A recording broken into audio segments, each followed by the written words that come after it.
sa bodega! Gumising kayo! Ang palay! Bilisan natin!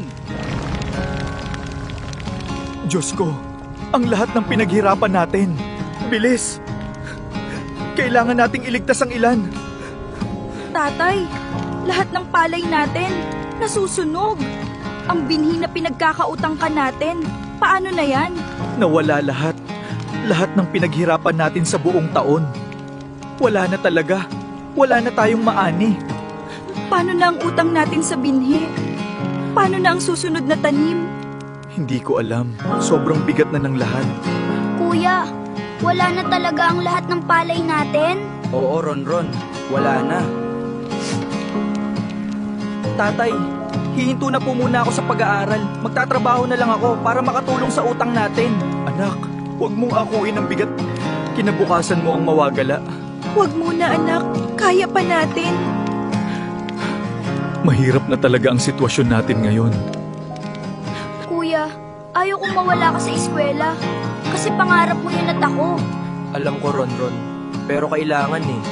Anak, huwag mong isuko ang pag-aaral mo dahil sa amin. Mahirap na ang buhay natin ngayon. Naubos lahat, pati ang pangutang natin sa binhi. Paano na tayo mabubuhay? Ang saya ko pa nung tinanim ko to. Ngayon, wala na. Tiis-tiis lang anak. Lalaban tayo kahit ganito. Nanay, masakit po sa dibdib.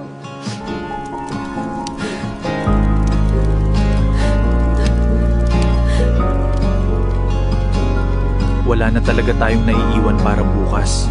Sige na, kahit kaunti lang, para sa kanila. Paano na tayo? Wala na talaga tayong matatakbuhan. Ganito na lang muna. Kakayanin natin kahit paano. Parang lahat na ng pinaghirapan natin, nawala na. Kahit anong panghawakan, wala nang natira. Kuya, wala na talaga lahat. Babangon tayo, kahit hindi ko alam kung paano.